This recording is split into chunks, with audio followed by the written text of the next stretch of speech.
మేలో ప్రభుత్వ ఉపాధ్యాయుల బదిలీలకు పాఠశాల విద్యాశాఖ రంగం సిద్దం చేస్తుంది. రాష్ట్ర వ్యాప్తంగా 1 నుంచి 5 తరగతులకు 5 ఉపాధ్యాయుల చొప్పున కేటాయిస్తూ ఉపాధ్యాయుల సర్దుబాటు చేపట్టనున్నారు. ఇప్పటి వరకు ఈ ప్రక్రియ 95% పూర్తయింది. ఈ నెలాఖరుకు ముగిసే అవకాశం ఉంది.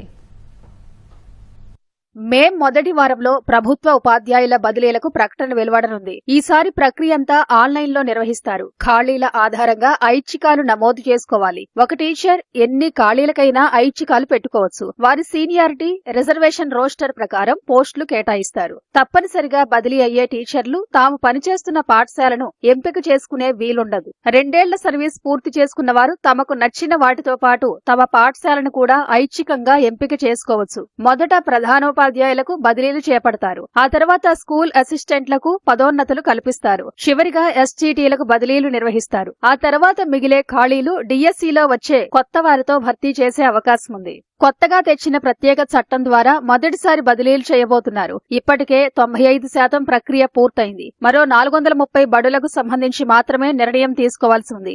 7,500కు పైగా ఆదర్శ ప్రాథమిక పాఠశాలలు ఏర్పాటయ్యే అవకాశం కనిపిస్తోంది. వార్డు, గ్రామ పంచాయతీకో బడి ఏర్పాటు చేసేలా ప్రణాళిక రూపొందించారు. ఆదర్శ పాఠశాలలకు పోస్టుల సర్దుబాటు, విద్యార్థుల సంఖ్య ఆధారంగా అవసరమయ్యే బడులకు పోస్టులను మార్పు చేస్తారు. దీనికి ఆర్థిక శాఖ అనుమతి తీసుకున్న అనంతరం పాఠశాలల్లో పోస్టులపై స్పష్టత వస్తుంది. ఉపాధ్యాయుల సీనియారిటీ జాబితాల్ని ఈ నెల 20 నాటికి పూర్తి చేయనున్నారు. ఇప్పటికే పలుమార్లు జాబితాలు విడుదల చేసి అభ్యంతరాలు కూడా స్వీకరించారు. మరోసారి సరిచూసుకుని తుది జాబితాలు విడుదల చేస్తారు. బదిలీలను మే 30లోగా పూర్తి చేయాలని నిర్ణయించారు.